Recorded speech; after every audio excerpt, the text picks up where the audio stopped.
Bonjour à tous, ravie de vous retrouver pour un nouveau tête-à-tête. Aujourd'hui, nous sommes au bord du lac d'Annecy avec Céline Tran. Bonjour Céline, merci d'avoir accepté notre invitation à participer à cette émission. Céline, vous avez incarné pendant 13 ans le personnage de Katsumi. Vous êtes devenue une icône du X. Aujourd'hui, est-ce que cette page est tournée? Est-ce que cette période est derrière vous? Alors non seulement la page est tournée, mais je dirais même que c'est un livre qui s'est clos, puisque déjà ça remonte à plus de 8 ans désormais. Et c'est une période de ma vie dont j'ai aucun souci à l'évoquer parce que pour moi c'est vraiment une richesse. C'est une expérience sur laquelle je me repose aujourd'hui et qui me sert. Mais c'est bel et bien derrière moi, je suis vraiment passée à autre chose et ça fait du bien d'ailleurs de passer à autre chose. Je pense qu'on peut avoir plusieurs vies dans une vie et je profite pleinement de la nouvelle. Et cette nouvelle vie est bien remplie puisque aujourd'hui vous êtes auteur, scénariste, coach également en bien-être et en sexualité, praticienne de massage, vous avez de multiples casquettes. Comment s'est passée cette reconversion multiple? Eh bien, elle a été, je ne vais pas mentir, elle a été laborieuse. Ça a mis du temps pour moi de trouver ma voie. J'ai beaucoup exploré, je suis quelqu'un de curieux. À partir du moment où j'ai arrêté le X, eh bien, je me suis dit qu'il fallait que j'acquière de nouvelles compétences, qu'il fallait que je me forme aussi à de nouvelles disciplines. Mais je n'avais pas de stratégie en fait quand je me suis reconvertie. J'ai toujours suivi mon instinct. Et il était pour moi aussi très important de rester autour du corps. Le corps a toujours été au centre de ma vie et le corps, on peut l'explorer de plein de manières différentes. Certes, il y a la sexualité, mais effectivement, il y a le massage, il y a aussi le yoga, il y a le sport. Ce choix de reconversion, c'est aussi une manière pour moi de continuer à me découvrir et à apprendre. Et au bout d'un moment, ça a fait sens d'être dans la transmission, d'être dans l'accompagnement. Donc ça a été tumultueux. Il y a eu bien sûr des échecs, il y a eu en tout cas des choses qui n'ont pas abouti. Mais c'était aussi utile pour trouver ma voie. Vous êtes passé par plein d'étapes, plein de sports aussi, vous l'avez dit. Le karaté, me semble, le taekwondo, les arts martiaux. Vous avez fait du cinéma aussi. Oui, avec dialogue et vêtements. Voilà. Et vous avez choisi d'être coach en bien-être et en sexualité. Pourquoi ce choix et comment est-il perçu? Comment vous avez réussi à être prise au sérieux tout simplement dans ce choix? En fait, j'avais déjà une demande de la part de personnes qui me suivaient sur les réseaux sociaux. Quand on est actrice X, on génère beaucoup de fascination, parfois effectivement de répulsion, mais ça crée un lien, un certain lien de confiance, puisque les gens souvent se disent « elle ne va pas me juger ». Elle est passée par là, elle sait ce que c'est, et donc je sens que je vais pouvoir lui poser des questions parce qu'elle elle a cette expérience-là. Et donc déjà spontanément, j'avais des personnes qui me consultaient pour avoir des conseils. Et au départ, je le faisais quand je pouvais, de manière assez ponctuelle. Et au bout d'un moment, je me suis dit, bon, c'est quand même quelque chose de chronophage, donc je vais le cadrer. Et je vais en faire un vrai métier, mais bien entendu, je ne pouvais pas me contenter uniquement d'utiliser uniquement mon expérience et je me suis donc formée à l'hypnose. Donc je suis aussi praticienne en hypnose ericksonienne. C'est une technique qui est magique, qui est vraiment extrêmement efficace dans l'accompagnement et ça me permet aujourd'hui d'accompagner des personnes qui ont par exemple des problématiques de traumatisme, d'abus sexuels, de troubles alimentaires, voilà, vraiment de problèmes très profonds par rapport à leur corps, mais pas que. Je vais aussi accompagner des personnes dans des changements de vie, dans leur reconversion professionnelle, dans leur estime d'eux-mêmes. Donc finalement, c'est très vaste. Et c'est la raison pour laquelle j'utilise le terme coach en bien-être et en sexualité, puisque finalement, ça regroupe quelque chose qui est autour du développement personnel. Les gens, ils viennent à votre rencontre de quelle façon? Est-ce que c'est un cabinet, un site internet? Au départ, ils me contactaient via les réseaux sociaux. Et puis, j'ai créé un blog qui s'appelle mavideninja.com qui a été une vitrine où je présentais toutes mes activités. Et là, dernièrement, j'ai lancé mon site professionnel celinetran.coach où je présente mes activités donc, de conseils, de coaching, de massage bien-être de training en yoga.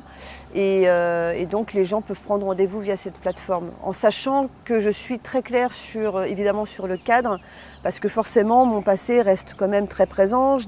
J'ai bien conscience de l'image que je peux encore dégager, et puis j'ai pas la maîtrise des contenus qui restent sur Internet. Donc je le précise, voilà, mon expérience passée est utile, mais en tout cas ce que je propose aujourd'hui n'a aucun lien avec, une prestation de nature érotique, quoi.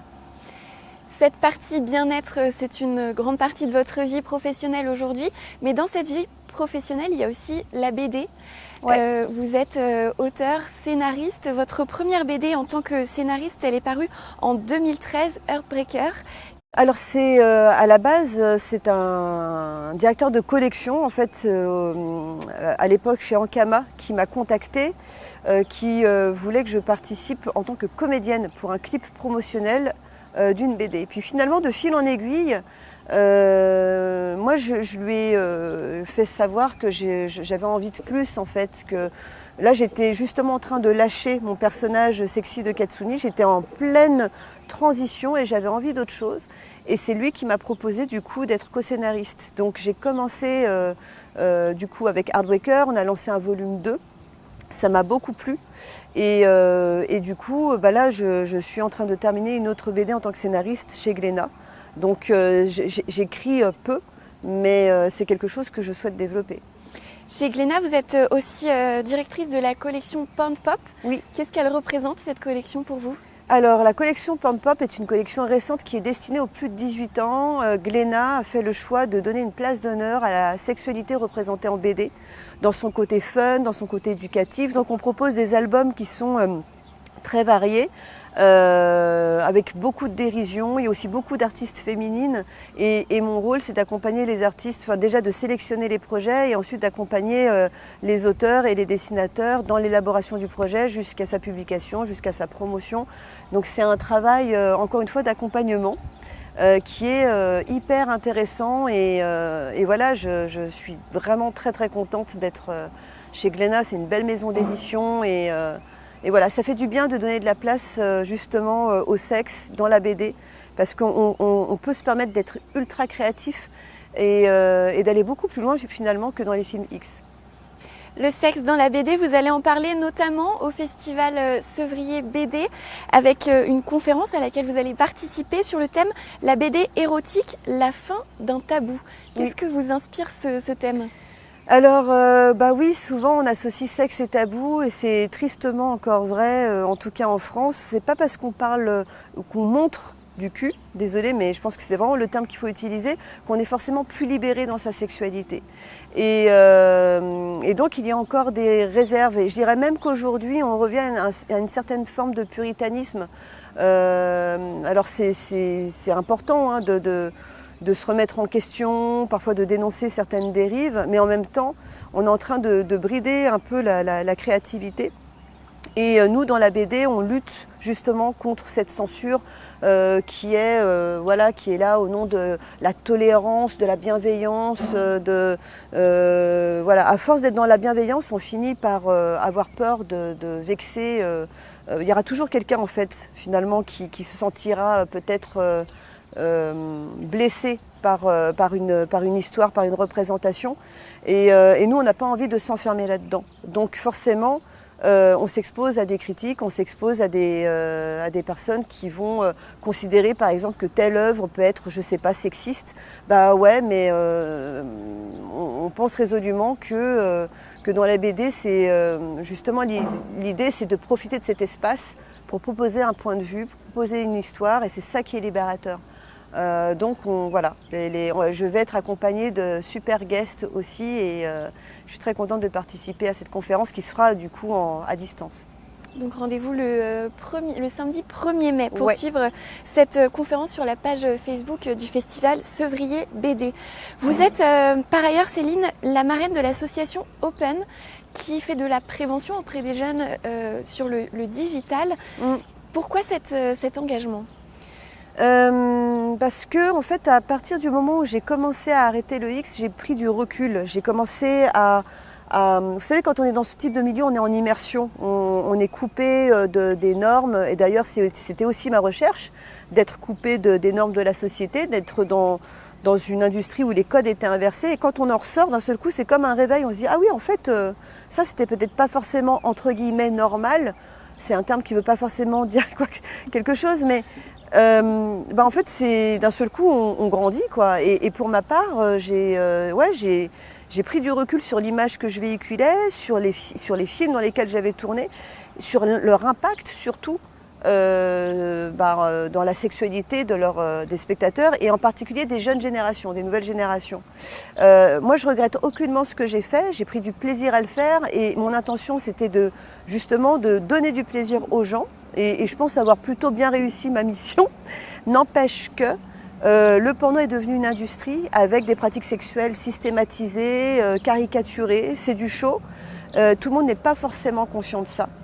Et comme l'accès est gratuit, illimité sur Internet, ça change la donne.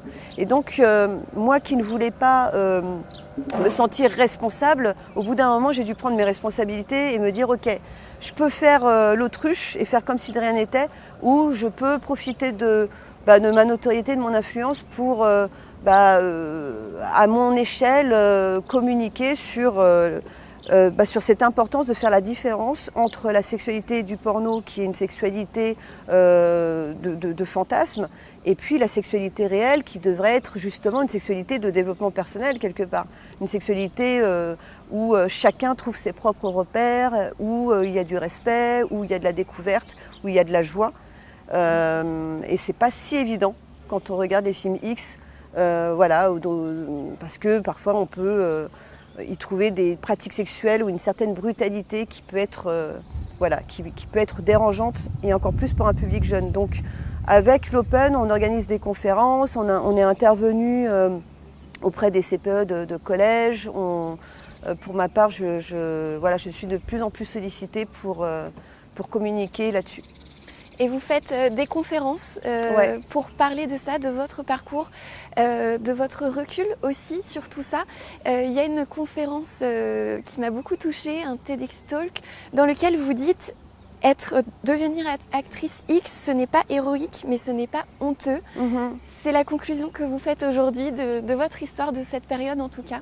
Oui, et je pense que c'est valable en fait pour toute personne et pour toute expérience. En fait, on peut tous avoir notre parcours.